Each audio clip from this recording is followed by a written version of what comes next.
અત્યારે તમે જોવો જ છો ફાસ્ટ દુનિયામાં કે રૂપિયા ક્યાંથી આવે છે, તો અત્યારે બધાને પ્રોબ્લેમ છે. અત્યારે તમે જોવો કે 2 વર્ષથી મંદીનો માહોલ છે કે રૂપિયા ક્યાંથી આવે. તો અત્યારે તમે નેચરલ જોવો છો કે કોઈ નોકરી કરે, કોઈ ધંધો કરે, કોઈ પ્રોફેસર છે, કોઈ ખેતીવાડી. તો અત્યારે બધા જ આ પૈસા કમાવાના રસ્તા છે. તો અત્યારે તમે ધંધામાં જોવો છો કે ઘણું બધું એવું ઇન્વેસ્ટ કર્યું છે, પણ કોઈને મતલબ કે આખું વર્ષ સારો એવો ધંધો ચાલ્યો, આખું વર્ષ સારા એવા મશીન ચાલ્યા, પણ જો કે વર્ષે વેપારી ઉઠી ગયો તો ઝીરો થઈ જાય છે. પ્રોફેસર કે ડોક્ટર, એન્જિનિયર કોઈ પણ હોય, ડોક્ટર હોય કે એના છોકરાને ડોક્ટર બનાવતો નથી જાતો, તો એ પણ રિસ્ક વાળો છે. ખેતીવાડી વાળાની ખબર જ છે કે જે ખર્ચા કર્યા છે ને, તો ઉપજના પૈસા પણ એને મળતા નથી એમ. તો અત્યારે 80% લોકો નોકરી કરે છે. તો નોકરીમાંથી આપણા સપના પૂરા થાય છે, જરૂરિયાત પૂરી થાય છે. તો બધાને જ તે જરૂરિયાત પૂરી થાય છે. પણ જો આપણા સપના જ પૂરા કરવા છે, તો આપણે સાઈડમાં કોઈ પણ એક બિઝનેસ સાઈડમાં ઉભો કરવો પડશે. તો નોકરીથી સવારે આપણે હસબન્ડને ટિફિન લઈને મોકલી દેવી છે, તો સાંજે સાંજે 8 વાગે આવે છે. તો એ શેઠના સપના પૂરા કરવા માટે રોજ જે જાય છે, તો એની સાઈડમાં આપણે પણ કઈ બિઝનેસ કરી શકીએ છીએ. તો કે માનો કે અત્યારે તમે જોવો છો જીવન જરૂરિયાત વસ્તુ કે તમે બધી જ વસ્તુ બહારથી લાવો છો, કે ટૂથપેસ્ટ છે, બ્રશ, સાબુ, બધું જ આપણે આ ટેલકમ પાવડર છે, હેન્ડવોશ, ચા, કોફી, ખાવાનું તેલ બધું આપણે બહારથી લઈ આવીએ છીએ. તો આ બધા જ રૂટીન ખર્ચ આપણે થાય જ છે કે જીવન જરૂરિયાત વસ્તુ છે ને, એ રોજે જોઈએ જ છે આપણે. તો આ ખર્ચા થાય છે. તો આ તે આપણે ક્યાંથી લઈ આવીએ છીએ? કે કોઈ ડીમાર્ટ મોલ છે, કે બિગ બજાર છે, કે કોઈ કરિયાણાની દુકાન છે. શું આ સામાન ખરીદવાથી, તેનો ઉપયોગ કરવાથી કોઈ રૂપિયા મળે છે? તો કે ના, આ વસ્તુ ખરીદવાથી કોઈ રૂપિયા મળતા નથી. સામાન ખરીદી કરી અને ઉપયોગ કરવાથી રૂપિયા મળે તો કેવું લાગે? તો અત્યારે જે હું સામાન ખરીદી કરું ને રૂપિયા કમાઉં છું, તો બહુ ખુશી થાય છે કે આજ સુધી કે ભાઈ કોઈ પણ વસ્તુ લઈ આવતી હતી, પણ મને કોઈ દિવસ મારા ખાતામાં કોઈ દી ઇન્કમ આવી નહોતી, એટલે ખુશી નહોતી. પણ આ જ સામાન મેં ચેન્જ કર્યો અને અત્યારે દર મહિને કે 50,000 60,000 ની ઇન્કમ આવે છે. કે દુકાન બદલો ને રૂપિયા કમાઓ. તો આ બધી વસ્તુ જીવન જરૂરિયાત વસ્તુ આપણે ક્યાંય ને ક્યાંયથી લઈ આવી જ છીએ. તો આ જ વસ્તુ આપણા શોપ પરથી મળતી હોય અને આ જ વસ્તુ વાપરવાથી જો આપણને રૂપિયા મળતા હોય, તો આ દુકાન ચેન્જ કરવાથી આપણને ફાયદો થતો હોય, તો દુકાન બદલવામાં વાંધો શું? કે જોઈએ તો આપણી આ વેસ્ટીજ કંપની છે, ભારતીય કંપની છે, અને વર્લ્ડમાં 100માંથી 18મા નંબરનું સ્થાન ધરાવે છે. 2004 થી શરૂ થઈ છે અને આજ 20 વર્ષ જૂની કંપની છે. અઢી કરોડ લોકો વિશ્વાસપાત્ર જોઈનિંગ છે. કોરોના કાળમાં બધાના જ ઘરમાં ખર્ચા શરૂ હતા. કોઈના ઘરમાં ઇન્કમ થોડી હતી.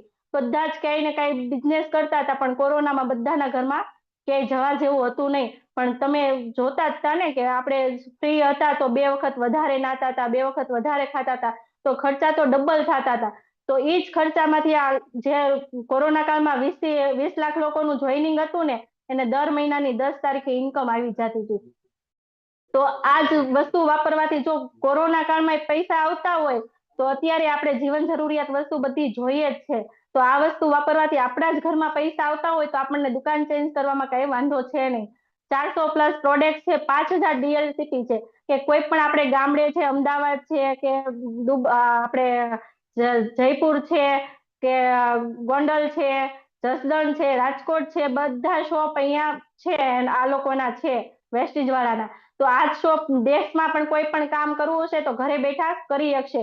3500 ઝૂમ મિટિંગો છે કે ભાઈ મારા કહેવાથી તમને કોઈ ઇસ્યુ અટવાતો હોય કે ભાઈ કેમ કરવાનું, કે ક્યાં આમાંથી કઈ રીતે કરવાનું, તો તમે ઝૂમ મિટિંગ અથવા તો યુટ્યુબ અથવા તો ગૂગલમાં સર્ચ કરીને જુઓ કે ભાઈ આ વસ્તુ શું છે અને કંપની પૈસા ક્યાંથી આપે છે. તો આમાં health care, skin care, oral care, cosmetic, ખેતીવાડીની ઓર્ગેનિક પ્રોડક્ટ છે. હવે દુબઈ, નેપાળ, બહેરીન કે 14 કન્ટ્રીમાં તો બહાર વહી ગઈ છે. હવે દુબઈમાં તમને ખ્યાલ જ હશે કે દુબઈમાં સોયની અણીવાય પ્રોડક્ટ વીક હોય તો ત્યાંની સરકાર ચલાવતી નથી. તો દુબઈમાં પણ આપણા શોપ છે કે જો 8 કન્ટ્રીમાં બહાર વહી ગઈ હોય ને, તો પ્રોડક્ટ નેચરલ હોય ને તો જ જઈએ. કે તો આપણે પણ આ બધી જ પ્રોડક્ટ આપણામાં આવે છે કે હેલ્થ સપ્લિમેન્ટ, વજન ઘટાડવા માટેનું, કલર કોસ્મેટિક, ખેતીવાડીનું, આ બધી જ પ્રોડક્ટ તમે ઘરે લાવો જ છો. અને જીવન જરૂરિયાત વસ્તુ છે તો આજે નહીં કાલે રોજ જોતાની જ છે. કે કોઈ વસ્તુ એવી નથી કે તમે અટકાવી શકશો. તો આ વસ્તુ વાપરવાથી જો આપણા ઘરમાં પૈસા આવતા હોય, તો હેલ્ધી ખોરાક છે, ઓરલ કેર છે, ઘર સફાઈની વસ્તુ છે, કે પર્સનલ કેર છે, આ બધી વસ્તુ કે સવારમાં આપણે જાગીએ ત્યારથી આપણે પહેલો ખર્ચો શું થાય છે કે હાથમાં શું લઈએ છે કે ટૂથપેસ્ટ થી આપણો ખર્ચો શરૂ થઈ જાય છે, તો રાત્રે સૂતા હોય ને તોય આપણા ખર્ચા શરૂ રહે છે, કે પંખો ને એસી શરૂ રહે છે. તો હવે આપણે જ વિચાર કરીએ કે સૂતા હોય ને પૈસા આવતા હોય તો કેવી મજા આવે. તો સૂતા હોય ને ખર્ચા શરૂ છે, તો સૂતા હોય ને પૈસા આવે તો બહુ મજા આવે. તો આ બિઝનેસ એવો છે કે તમે સૂતા હશો ને 5 વર્ષ પછી તો પણ તમારા ઘરમાં ઇન્કમ આવતી હશે. તો જો આ ઇન્કમ લેવા માટે તમારે સમજવાનું છે કે ભાઈ આપણા બધા સર્ટિફિકેટ છે, હાલાલ સર્ટિફિકેટ છે, દુબઈનું કે અમેરિકાનું, આ બધા સર્ટિફિકેટ છે. આ સર્ટિફિકેટ હોય ને એટલે નેચરલ વસ્તુ હોય. દુબઈમાં તમને ખબર જ હશે, હોયની અણિવાય પ્રોડક્ટ વીક હોય ને તો ત્યાંની સરકાર ચલાવતી નથી. તો આ દુબઈમાં આપણા શોપ છે. તો દુબઈમાં આપણા શોપ હોય ને એટલે આખું બંધ કરીને આપણે પ્રોડક્ટ લઈ લેવાની. કે આપણે અત્યારે જોઈએ છે કે ડીમાર્ટમાંથી કે અન્ય કોઈ કરિયાણાના દુકાનેથી કે મેડિકલ સ્ટોર પરથી તમે કોઈ પણ વસ્તુ લઈ આવો છો, તમને કોઈ ફાયદો થાય છે કે નહીં. તો તમે ગમે એ દુકાનેથી કે જ્યાંથી લેવા જાશો ને એટલે તમને એમઆરપી ભાવથી તમને આપશે. તો આમાં તમે લેવા જાશો તો તમને ડિસ્કાઉન્ટ કે એમઆરપી ભાવથી 15% તમને ડિસ્કાઉન્ટ આપી દે. પછી કે સામાન ફ્રી, કે તમે બહારથી કે પણથી લેવા જાવ છો, ડીમાર્ટ મોલમાંથી તમે લેવા જાવ છો તો તમને વધીને 5%, 10% ડિસ્કાઉન્ટ આપશે. પણ એને તો ખ્યાલ જ છે કે વચ્ચેના 60% કે ડીમાર્ટ વાળાને મળે છે, તમને 5%, 10% ડિસ્કાઉન્ટ આપશે તો 50% તો એને રહેવાના જ છે. એના માટે અત્યારે 10 વર્ષ પહેલા ક્યાંય મોલ નહોતા, અત્યારે ખૂણે ખૂણે મોલ થઈ ગયા છે. કે ડીમાર્ટ વાળાને ખબર પડી કે જો અમને એટલો પ્રોફિટ મળતો હોય તો આપણે 5%, 10% ડિસ્કાઉન્ટ આપશું તો આપણને 50% રહેશે. પણ તમને ખ્યાલ નથી, ડીમાર્ટની બહાર નીકળી એટલે થેલીના પણ પૈસા લઈ લે છે. તો આમાં તો તમને સામાન ફ્રી આપે છે કે તમે 3000નું પરચેસ કર્યું છે એટલે 300 રૂપિયાની પ્રોડક્ટ તમને સાથે ફ્રીમાં આપશે. કે ભાઈ કેશબેક, કે આજ સુધી કે ગમે ત્યાંથી આપણે વસ્તુ લીધી છે તો આપણા ખાતામાં કોઈ પૈસા નાખ્યા છે તો કે નહીં. તો આમાંથી તમને કેશબેક, કે તમારી શરૂઆત છે એટલે 5%, પણ તમે જેમ જેમ આગળ જતા જશો એમ 16% એ પહોંચતા વાર નહીં લાગે. તો 5% થી લઈને 16% સુધી તમારા ખાતામાં કેશબેક આવી જશે. જો તમે લગાતાર ખરીદી કરી છે, તમે કોઈ પણ દુકાનેથી કે ડીમાર્ટ મોલમાંથી તમે આખું વર્ષ લીધું હોય ને તો એક વસ્તુ પણ ફ્રીમાં નથી આવતી. તો આમાં તમે 4 મહિના ખરીદી કરશો, 5મા મહિને 20% પ્રોડક્ટ ફ્રી આવશે. તો બધી જ પ્રોડક્ટ તમે જે 3000ની લાવ્યા છો ને એ તમને 1600 રૂપિયાની પ્રોડક્ટ થાય, કે બધી જ એમઆરપી ભાવથી તમને 50% એ પ્રોડક્ટ પડશે. તો આ 50%નો ફાયદો લેવા માટે તમે કામ પણ કરતા જશો ને આગળ તમે ઇન્કમ પણ લેતા જશો. હવે તમે જોવો જ છો કે અત્યારે બહારથી કોઈ પણ જગ્યાએથી, દુકાનેથી અથવા મેડિકલ સ્ટોર પરથી ક્યાંય પણથી લાવો છો તો તમને 100% એ પ્રોડક્ટ મળે છે. પણ તમે કંપની પાસેથી ડાયરેક્ટ લેવા જાશો તો 40% અથવા 40 રૂપિયા તમને પ્રોડક્ટ પડશે. તો 40% અથવા 40 રૂપિયા પ્રોડક્ટ લોકો બધાને આપે છે, કે મેડિકલ સ્ટોર વાળાને, દુકાન વાળાને, ડીમાર્ટ વાળાને, પણ વચ્ચે દુકાન, મોલ, હોલસેલર વાળા, રિટેલ વાળા, એજન્ટ વાળા, આ બધા જ કમિશન ખાય છે. આ 4 જણા કમિશન ખાઈને તમારા 40% રૂપિયા લઈ જાય છે. અને તમે ટીવી શરૂ કરો એટલે કે શું આવે છે કે જાહેરાત, કે કરીનાબેન છે, ઐશ્વર્યાબેન છે, કે શાહિદ કપૂર છે, જે કોઈ હીરો હિરોઈન છે એ કઈ ઝુંપડપટ્ટી વાળા તો છે નહીં ને, તો પણ એ એડવર્ટાઇઝ કરે છે. પણ એના ઘરમાં, આપણા ઘરના 20% રૂપિયા એના ઘરમાં જાય છે, એટલે એને એડવર્ટાઇઝ કરતા શરમ નથી થતી. પણ જો 60%નો વચ્ચેનો બેનિફિટ આ લોકો લઈ જતા હોય તો આ 60% આપણને કંપની રિફિટ આપતી હોય તો આપણને એડવર્ટાઇઝ કરવામાં શરમ લાગે નહીં. તો આપણે એમાં કઈ ગલત તો કરવું નથી, કોઈને 5000 નખાવવા નથી. તો બસ આ 60%નો બેનિફિટ મેળવવા આપણે આમાં જોડાઈ રહીશું. કે 60%નો બેનિફિટ આપણને મળતો હોય તો આ વચ્ચેવાળાને દેવું શું કામ. કે પહેલાના આપણે જોઈએ છે કે પહેલાના ગઢિયા એવું કહેતા, 2% વ્યાજને ઘોડા નો આંબે. તો આ 60%નો બેનિફિટ તમે બીજાને આપી દો છો. તો આ 60% પાછા મેળવવા માટે આ વચ્ચેવાળાને બધાને કાઢી નાખવાના છે અને ડાયરેક્ટ આપણે કંપની પાસેથી વસ્તુ લેવાની છે. પ્રોડક્ટ ખરીદી કરો અને યુઝ કરો અને ખર્ચાની ચર્ચા કરો. તો આ ચર્ચા કરવાથી ફાયદા, કે આવકમાં કે રૂપિયા આવશે. મને વિશ્વાસ નહોતો કે ભાઈ આમાંથી થોડા કોઈ પ્લેનમાં લઈ જાય, ટ્રેનમાં લઈ જાય. પણ જયારે હું જોઈન થઈ ને ત્યારે મેં મારા હસબન્ડને 4 જ મહિનામાં થાઈલેન્ડની ટ્રીપ કરાવી હતી. કે ત્યારે તો એને એટલી ખુશી હતી કે કોઈ દિવસ એને ટ્રેન પણ નહોતી જોઈ. પણ થાઈલેન્ડ જવાનું હતું ને એટલે બધાને એવું કહેતા કે મારે તો થાઈલેન્ડ જવાનું છે, મારે તો થાઈલેન્ડ જવાનું. પણ એના મોઢા ઉપર ખુશી હતી ને એ જોઈને મને ખુશી થતી હતી કે એ થાઈલેન્ડ ગયા ને તો મને એવું હતું કે હું એની હારે પણ છું એમ. પછી કે કાર ફંડ, આમાંથી જયારે અશ્વિનભાઈએ મને વાત કરી ને કે ભાઈ આમાંથી ગાડી આવે એમ, ત્યારે મને હસવું આવતું હતું કે આ ટૂથપેસ્ટ ઘસવાથી ગાડી આવતી હોય તો બધા મૂર્ખા થોડા થઈ ગયા છે. પણ જયારે આમાં જોઈન્ટ થઈ ને ત્યારે ખબર પડી કે આમાંથી ટ્રાવેલ ફંડ આવે, ગાડી આવે, હાઉસ ફંડ આવે. કે હાઉસ ફંડ કલ્પેશ પટેલ, કે હવે તમે વિચાર કરો, પહેલો ચેક 108 રૂપિયાનો આવ્યો હતો અને અત્યારે 5 થી 6 લાખની ઇન્કમ આવે છે. ને હાઉસ ફંડ કે 3.5 કરોડનો બંગલો એને આમાં વેસ્ટેજમાંથી આવ્યો છે.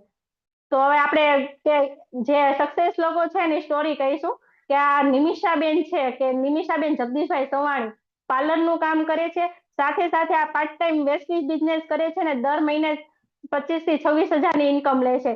કે આગળ જોઈએ તો સેજલબેન ઝડપિયા, કે સિંગલ લેડીઝ કામ કરે છે, કે એના હસબન્ડ તો બોમ્બે રહે છે, અહીંયા સિંગલ લેડીઝ કરે છે. તો પણ એ પાર્ટ ટાઈમ કરતા કરતા એનો બિઝનેસ સાઈડમાં છે અને આ પાર્ટ ટાઈમ કરે છે. તો દર મહિને 40 થી 45 હજારની ઇન્કમ લે છે. કે ભાઈ આપણે દરજી ધવલભાઈ, કે નિકિતાબેન ધવલભાઈ, કે એ તો પાર્ટ ટાઈમ ટ્યુશન ક્લાસીસ કરે છે, પાર્લરનું કરે છે, ઘર સંભાળતા સંભાળતા પાર્ટ ટાઈમ કરે છે. તો અત્યારે દર મહિને 25 થી 30 હજારની ઇન્કમ લે છે. કે ભાઈ કિરણભાઈ હિરપરા, કે ઓફિસમાં સારી એવી ઇન્કમ છે, તોય સાંજે સાંજે 1 કલાક પાર્ટ ટાઈમ કરવાથી દર મહિને 25 થી 30 હજારની ઇન્કમ લે છે. પછી આપણે કાજલબેન ઇટાલિયા છે, એ તો હજી 4 મહિના જ થયા છે આ બિઝનેસમાં આવ્યા, પણ એને એટલી ખબર પડી ગઈ કે આ પ્રોડક્ટ વાપરવાથી મારા ઘરમાં પૈસા આવતા હોય તો મને આ વાપરવામાં વાંધો શું. અને અત્યારે 4 જ મહિનામાં 30 હજાર પ્લસની ઇન્કમ લે છે. કે આપણે હિરલબેન બરવાળિયા, કે એક પગમાં 3 ઓપરેશન છે, ચાલવામાં પણ પ્રોબ્લેમ આવે છે. જો એ લેડીઝ કરી શકતી હોય તો આપણે 100% 100% આપણે પણ કરી શકીએ. કે જો એને ચાલવામાં પ્રોબ્લેમ આવતો હોય તો પણ એ કરે છે. એને ખાલી એટલું જ કીધું હતું, બિઝનેસ બતાવ્યો ને, હું ચાલી નથી શકતી, બોલી તો એકું છું ને, તો એ બોલવાથી અત્યારે દર મહિને 30 થી 35 હજારની ઇન્કમ લે છે. કે આ શિલ્પાબેન જડોદરા, કે મારી મામાની છોકરી જ છે, જયારે બિઝનેસ બતાવ્યો ને ત્યારે એવું હતું કે ભાઈ એને એવું કીધું હતું કે આમ થોડા પૈસા આવે, ગાંડા થોડા થઈ ગયા છે. પણ એ ચોલીનો બિઝનેસ કરતી હતી ત્યારે મને એવું થતું હતું કે ભાઈ લાઈને હું શિલ્પાને વાત કરું તો એની પાસે નેટવર્ક સારું એવું છે તો એ કામ કરશે. પણ પેલા તો મને જ ના પાડી દીધી, પણ ત્યારે મારે ઇન્કમ નહોતી આવતી એટલે લોકોને વિશ્વાસ ન હોય. પણ જયારે આવવા માંડ્યા પૈસા ત્યારે શિલ્પાબેનને એવું છું કે નહીં, આ કર્યા જેવું છે. પણ તોય એના બે બહેનોની હેલ્પ માટે આવ્યા હતા કે ભાઈ તમે કરો, હું તમને સપોર્ટ કરીશ. પણ પહેલો ચેક 3 રૂપિયાનો આવ્યો ને તને એને વિશ્વાસ આવી ગયો કે 3 રૂપિયા આપ્યા છે ને એ મને 3 લાખ એક દિવસ આપશે. અત્યારે ચોલીનું કરતા કરતા પાર્ટ ટાઈમ બિઝનેસ કરે છે અને દર મહિને 30 હજાર પ્લસની ઇન્કમ લે છે. આગળ જોઈએ કે અલ્પેશ શાહ, કે ભાઈ ટુ વ્હીલ ગાડી નહોતી ચલાવતા આવડતી અને 25 હજાર સેલેરીથી જે કામ પર જતા હતા, તો ત્યારે કોઈ ગાડી ઉપર કહે ને કે રસ્તા ઉપર પણ આપણને લીડર મળી જશે, તો ગાડી ઉપર કોઈએ વાત કરી કે આ બિઝનેસ બહુ સારો છે, 1 રૂપિયાનું રોકાણ નથી, તો તમે કરો એમ. તો ત્યારે અલ્પેશભાઈ એમ બોલ્યા હતા કે ભાઈ એમ નહીં, મને ઘરે આવી સમજાવી જાવ તો મને ખબર પડે. અને ઘરે જ જઈને બિઝનેસ સમજાયો અને અત્યારે દર મહિને 40 થી 45 હજારની ઇન્કમ એચીવ કરે છે. કે ભાઈ રસીલાબેન લખાણી, કે સિંગલ હાઉસવાઈફ ઘરે બિઝનેસ કરે છે અને હજુભાઈ ઓલા મશીન ચલાવે છે અને અત્યારે 2 જણા પાર્ટ ટાઈમ બિઝનેસ કરતા કરતા સારી એવી ઇન્કમ લે છે, 30 થી 35 હજાર. જ્યોતિબેન પાનસુરિયા, કે એની કોઈ સપ્લિમેન્ટ લેવાથી એને રિઝલ્ટ આવ્યું અને અત્યારે સારી એવી ઇન્કમ આમાંથી લે છે. કે વિશ્વાસ આવ્યો કે આ પ્રોડક્ટ વાપરવાથી આપણને સારું થતું હોય તો લોકોને તો સારું થશે જ તે, અને અત્યારે સારી એવી ઇન્કમ લે છે. કે આગળ બતાવ્યો ને કે શિલ્પાબેન જડોદરા, એની સગી બેન, કે સ્ટાર્ટ તો આ બેન જ કર્યું હતું કે ભાઈ મારે કઈ કરવું છે, પણ સપોર્ટ કર્યો કે શિલ્પાબેને એવું કીધું કે ભાઈ હું તને માણસો આપીશ, તું બિઝનેસ કર, તને સપોર્ટ કરશું. પણ આની સગી બેન દર મહિને 30 હજારની ઇન્કમ લે છે. આગળ કે મયુરભાઈ ગજેરા, કે ફૂલ ટાઈમ વેસ્ટેજ કરે છે, કે આખો દિવસ ઘર સંભાળતા, બેન છોકરો નાનો છે, સંભાળતા સંભાળતા સિંગલ મયુરભાઈ કામ કરે છે. અત્યારે દર મહિને 70 થી 75 હજારનો, 70 થી 80 હજારનો ચેક લે છે. કે જીતુભાઈ, કે માનો ને કે અમારા જીજાજી જ છે, જયારે મારા કાકાના ઘરે મેરેજ હતા ને ત્યારે બધા માટે હું પ્રોડક્ટ લઈ ગઈ હતી, ત્યારે પ્રોડક્ટ જોઈને એને એવું કીધું મારે લેવી છે. આ બધા મારી બેનું એ લીધી. પછી એક બેન હતી ને કે તું શું કરશો, તો કે આ બધી પ્રોડક્ટ લઈને આવી છો એમ. મેં કીધું કઈ નહીં, એક બિઝનેસ છે સારો છે એમ. તો કે કઈ નહીં, મને બતાવવા આવજે ને. પછી લગ્ન પૈતા પણ મેં બેનનું ઘર નહોતું જોયું, બાપુજીની છોકરીનું. એટલે આ જીતુભાઈને ફોન કર્યો કે તમે બે જણા આવો ને અમે બે જઈએ, અને મને ઘર બતાવવા આવ્યા હતા. પણ જીતુભાઈ મગજમાં બેસી ગયું કે આ બિઝનેસમાં કંઈક છે. પણ રસ્તામાં ગાડી ઉપર ગાડી ઊભી રાખી કે આ શું છે, કે આમાં શું કરવાનું આવે. પણ એ સમજ્યા વગર જ આઈડી પાડી દીધી, અને પછી તો એ મોટું લિસ્ટ લઈને આવ્યા હતા કે ભાઈ આમાં શું કરવાનું, બધું જાણ્યું. અને અત્યારે દર મહિને કે 60,000 થી 65,000 ચેક લે છે, સાંજે સાંજે 1 કલાક કામ કરવાથી. આ મારો જ ફોટો છે કે ભાઈ 1 મહિનાનો છોકરો હતો ત્યારે મેં બિઝનેસ શરૂ કર્યો તો તે પ્રોબ્લેમ બહુ બધા ઘણા આવતા હતા કે ભાઈ છોકરો નાનો છે ને કેમ કરશું. લોકોય વાતો કરતા હતા કે તમારો છોકરો નાનો છે, તું તારા છોકરાને હેરાન કરશો. ત્યારે હું ખાલી એટલું જ કહેતી કે એ છોકરાને અત્યારે હેરાન કરું છું ને એને નથી ખબર કે મારી મમ્મી મને ક્યાં રખડાવે છે. પણ અત્યારે 2 વર્ષનો થયો ને ત્યારે જે વસ્તુ માંગે ને એ મળે છે. એના માટે હું આ બિઝનેસ કરું છું. કે આ લક્ષ્મીબેન રૂડકિયા છે, લક્ષ્મીબેન હિતેશભાઈ રૂડકિયા, કે હિતેશભાઈ તો આખો દિવસ ઓફિસે જાય છે, લક્ષ્મીબેન પાર્ટ ટાઈમ બિઝનેસ કરે છે, દર મહિને 50,000 55,000 ની ઇન્કમ લે છે. કે આજ મારા અપલાઈન કે 4 વર્ષ પહેલા જયારે બતાવવા આવ્યા ને ત્યારે મને પણ વિશ્વાસ નહોતો. ત્યારે જયારે આવે ને તો વાત કરે કે ભાઈ અસ્મિતા તું આ બિઝનેસ કરીને, પણ હું દાંતમાં કાઢી નાખતી કે ભાઈ આવું કઈ થોડું હોય. પણ ત્યારે મતલબ એને શરૂઆત હતી ત્યારે આવતા 500,000 આવતા, ત્યારે મને વિશ્વાસ નહોતો કે આમાંથી પૈસા આવે. પણ જયારે 60,000 70,000 આવવા માંડ્યા ને તો મારા સાસુ વારંવાર મને કહેતા કે અસ્મિતા તું આ બિઝનેસ કરીને, અશ્વિનભાઈને પૈસા આવવા માંડ્યા. પણ હવે 10 વખત આપણને કોઈ કહી ગયું હોય, વારંવાર કહી ગયું હોય, પણ આપણે ના જ પાડીએ તો પણ સામેથી આપણે કરવું છે તો કઈ નહોતી શકતી. પણ 1 જ મહિનાનો છોકરો હતો ને મારા લાડવાના પ્રસંગમાં આવી નહોતા એકા, પણ ખબર પૂછવા આવ્યા કે ભાઈ કેમ છે. મેં કીધું સારું છે, પણ હેલ્થ માટે થોડોક પ્રોબ્લેમ હતો. અને ભાવિકાબેન એવું કીધું આમાંથી હેલ્થની સપ્લિમેન્ટ લે તું તને સારું થઈ જશે એમ. મેં કીધું કઈ નહીં, મારે તો અસ્મિતાબેન, આમાં કામ કરવું હતું. હા બોલો ને. હા બોલો મયુરભાઈ. હેલો. હા બોલો બોલો મયુરભાઈ. પ્રોપર તમારો વોઇસ પ્રોપર આવતો નથી. આવે છે એવું કે છે મયુરભાઈ. હાલો, ઓકે આવે છે. ઓકે. હા ઓકે, સ્લાઇડ છે ને પ્રોપર નથી. તો ત્યારે ઓકે ઓકે, ભાવિકાબેન એવું કીધું કે આમાંથી સપ્લિમેન્ટ લઈને તને સારું થઈ જશે. પણ સપ્લિમેન્ટ નું તો મને બહારનું હતું, પણ મારે આમાં કામ કરવું હતું. મેં એવું કીધું કે મને આમાં આઈડી પાડજો ને, હું મારામાંથી સપ્લિમેન્ટ લઈ લઉં. ત્યારે ભાવિકાબેન તો કઈ ન બોલ્યા, પણ અશ્વિનભાઈ બોલ્યા કે હવે તારે હું કામ કરવું છે, અત્યાર સુધી તને કહેતા હતા તો તારે નહોતું કામ કરવું, તો હવે હું કામ કરવું છે. ત્યારે મેં ખાલી એટલું જ કીધું તમારે 60 70,000 આવે છે ને એટલે મારે કરવું છે. અને પછી સ્ટાર્ટ કર્યું, પછી કોઈ દી પાછું વળું જોયું નથી ને અત્યારે દર મહિને સારી એવી ઇન્કમ લઉં છું. અને અશ્વિનભાઈ ને પહેલો ચેક 108 રૂપિયાનો આવ્યો હતો, અત્યારે દર મંથલી 1,00,000 1,02,00,000 નો ઇન્કમ આવે છે. ટાટા રિયલ 22,50,000 ની આમાંથી આવી. કલ્પેશ પટેલ પહેલો ચેક 108 રૂપિયાનો આવ્યો હતો, કે ત્યારે એને એટલી ખુશી થઈ કે 108 રૂપિયા કોઈ નથી આપ્યા અત્યાર સુધી, તો 108 રૂપિયા આવ્યા તો એને આગળ હિંમત આવી. આગળ બે વર્ષ 3 વર્ષ કામ કર્યું, ત્યાં દર મહિને 4 થી 5 લાખ નો ઇન્કમ લે છે. કે અત્યારે જો તમે થાઈલેન્ડ ગયા હતા, મેં કીધું ને કે મારા હસબન્ડ ને પણ થાઈલેન્ડ મોકલ્યા હતા. તો મને એટલી ખુશી હતી, અહીંયાથી એટલી ખુશી થતી હતી. દેખાય છે ને કે આગળ જો ઊભા છે. તો એ ખુશી માટે મને એવું હતું કે ભાઈ હું થાઈલેન્ડ મોકલું. અને આ બધા હારે જ ગયા હતા. ત્યારે મારું બાળક થોડુંક નાનું હતું એટલે હું જઈ નહોતી શકી, પણ હવે અમે બે સાથે જાશું એમ. અને થાઈલેન્ડ ની ટ્રીપ આવી છે, હવે બીજી ટ્રીપ આવશે એટલે સાથે જાશું. કે આ ભાઈ આગળ જોઈએ તો ભાવેશભાઈ છે કે એને તો મોટી ગાડી આવી. પછી આ ડોક્ટર સાહેબ છે એને પણ આવી છે. પછી આ સોનલબેન ઢોલરિયા છે એને પણ આવી છે. અશ્વિનભાઈ નારોલા, મયુરભાઈ ગજેરા ને એને તો હજી હમણાં 2 3 મહિના પહેલા જ આવી છે. ત્યારે મને એવી ખુશી થતી હતી કે આ બધાને જ ગાડી આવે છે, તો આવતા વર્ષમાં હું પણ ગાડી લઈશ.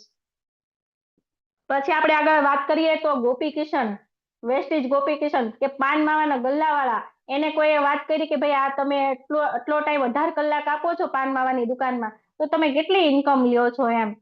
તો ત્યારે એવું કીધું કે 25 થી 30,000. કઈ નહીં, તમે જે કરો છો એ રાઈટ જ છે, પણ પાર્ટ ટાઈમ આ બિઝનેસ કરવાનો છે. તો પછી આ બધા જાણકારી લીધી કે ભાઈ આમાં શું કરવાનું, અને સ્ટાર્ટ કર્યો. અત્યારે દર મંથલી 6 થી 7 લાખ નો ચેક આવે છે. કે આગળ જોઈએ તો કચરા પોતા વાળા બેન કે શેઠાણીને કોઈ પ્લાન બતાવવા ગયા હતા, અને કામ કરતા કરતા બેને પ્લાન સમજો કે આમાં મારે કામ કરવું હોય તો આમાં કેટલા રૂપિયા ભરવાના. અત્યારે આપણે જોઈએ છે કે આપણે કોઈને સમજાવવા જઈએ ને તો આપણે મફતમાં સમજાવવા જઈએ છીએ ને તોય લોકો સાંભળવા રાજી નથી થતા. તો આ ગરીબ છે ને એને ખાલી એટલો પ્રશ્ન કર્યો કે આમાં મારે જોઈનિંગ કરવું હોય તો કેટલા રૂપિયા ભરવાના. પણ કે ને કે ગરીબ માણસો એક વખત તો પૂછશે જ તે કે કેટલા રૂપિયા ભરવાના. એને ખબર હોય છે કે આપણે કેટલો દિવસ આપણે કેમ કાઢીએ છીએ. એક પૈસા વાળા સાંભળવા તૈયાર થાય પણ આપણે મધ્યમ વર્ગ છે ને એ આપણું સાંભળવા પણ તૈયાર નથી થતા. પણ આ બિઝનેસ તમે એક વખત કરશો ને તો તમને પછી કોઈ દિવસ પસ્તાવો નહીં થાય. બેન દર મહિને અત્યારે 50,000 થી 60,000 ઇન્કમ લે છે. કે આગળ કે રિક્ષા ચલાવવા વાળો અત્યારે સારી એવી ગાડી ચલાવે છે, કે ટ્રેક્ટર વાળો એ આમાંથી સારી એવી ગાડી આવી છે.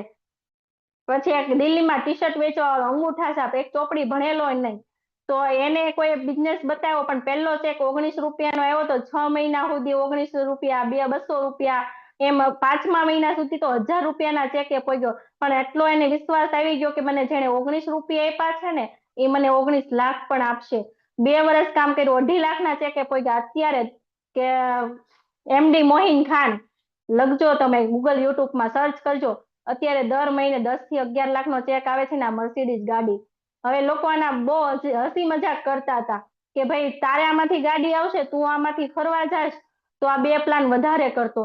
જેમ જેમ આ લોકો આની મસ્તી કરતા ને લોકો એમ ઈ કામ કરવાનું પેલું થતું એને. અને અત્યારે દર મહિને 11 લાખની ઇન્કમ લે છે. કે સૌજીભાઈ ધોળકિયા કહે છે ને કે આપણે કેટલા ભણેલા એ મહત્વ નથી પણ આપણી નીચે કેટલા ભણેલા ભાડે કરી લીધા ને એ મહત્વનું છે. આ ભાઈની નીચે 150 ડોક્ટર છે. આપણે એવું કેવી છે કે આપણે તો ભણેલા નથી પણ આમાં ભણતરની કોઈ જરૂર નથી. જે અશ્વિનભાઈ નારોલા છે કે 7 ચોપડી ભણેલા છે ને અત્યારે દર મહિને 1.25 લાખની ઇન્કમ લે છે. કે મારી ડિગ્રી એવી છે કે 6 ભણેલી છું તો અત્યારે દર મહિને 50,000 થી 60,000ની ઇન્કમ લઉં છું. કે આગળ જોઈએ છે કે ખર્ચા ખર્ચા ખર્ચા કે ડિસ્કાઉન્ટ ઓફર આવક travel fund car fund house fund જો આ બધું જ આમાંથી આવતું હોય ને તો કે બિગ બજાર છે ડીમાર્ટ મોલ છે કે આ બધે કે કરિયાણાની દુકાન છે ત્યાંથી બંધ કરો અને આમાંથી આપણે લાવવાનું શરૂ કરીએ તો આમાંથી તમારે દુકાન બદલીને રૂપિયા કમાઈ શકશો. જે પ્રમાણે મોંઘવારીની ખર્ચા વધતા જાય છે તે જ પ્રમાણે આવક વધી રહી છે. આજના સમય દરમિયાન આપણી નોકરી તથા ધંધો સુરક્ષિત છે તો કે નહીં. કોઈ વસ્તુ સુરક્ષિત નથી. કે અત્યારે ધર્મેશને જ તે કે 3 મહિના થઈ ગયા હજી સેલેરી આવી નથી ઓફિસની કે મંદી જ છે. તો મારે અત્યારે દર મહિને કે આ 3 મહિનાના મારે 1,75,000 આવી ગયા. તો કેટલી ખુશી છે કે ભાઈ દર મહિને કે દિવાળી આવતા ને ત્યારે એવું વિચાર કરતા કે પૈસા નથી તો ઘર કેમ ચલાવશું. પણ અત્યારે તો ઇન્કમ પૂરી નથી થતી ત્યાં ઇન્કમ આવી જાય છે. કે આપણી જરૂરિયાત મુજબ આપણી પાસે રૂપિયા છે અથવા કમાઈ રહ્યા છીએ તો આપણે જરૂર છે એટલે બધી વસ્તુ કરવી જ પડશે. કે આજે નહીં તો આપણા છોકરાનું ફ્યુચર આપણે આગળ વિચારશું. કે આપણને કઈ થાય તો શું આપણા પરિવારને આવક આવતી રહેશે કે નહીં આવે. કોઈ આપણને અત્યારે ગમે ત્યાં પ્લાન સમજાવવા જઈએ ને તો લોકો એવું કે છે અમારે તો કઈ જરૂર નથી અમારે તો બહુ સારું એવું હસબન્ડ કમાય છે. પણ એ ખાલી હસબન્ડને પૂછી લેજો કે આખો દિવસ સવારના ટિફિન લઈને વયા જાય છે તો સાંજે 8 વાગે આવે છે તો આખો દિવસ કઈ રીતના કામ કરતા હશે ને કઈ રીતના ઇન્કમ લાવતા હશે ને એને જ ખબર હોય. પણ આપણને એવું થાય છે કે આપણે શું કામ કરવું. પણ આપણે કોઈ આમાં કોઈને 5,000 રૂપિયા નખાવા નથી જવાના કે ખોટી વાત કરવા નથી જવાનું. જો આ જ વસ્તુ વાપરવાથી આપણા ઘરમાં ઇન્કમ આવતી હોય તો આપણને વાત કરવામાં વસ્તુ વાપરવામાં કઈ વાંધો છે નહીં. કે અત્યારે તમે જુઓ કે તમે શરૂઆત કરો છો કે 3,000ની પ્રોડક્ટ લીધી છે તો તમે મિનિમમ 100 રૂપિયા ઇન્કમ આવશે. પછી તમે 6 લોકોને વાત કરી તો તમને 6 લોકો 3,000ની પ્રોડક્ટ લેશે તો 108 રૂપિયાની એમ લોકોને વાત કરતા જશો ઇન્કમ તમારી વધતી જશે.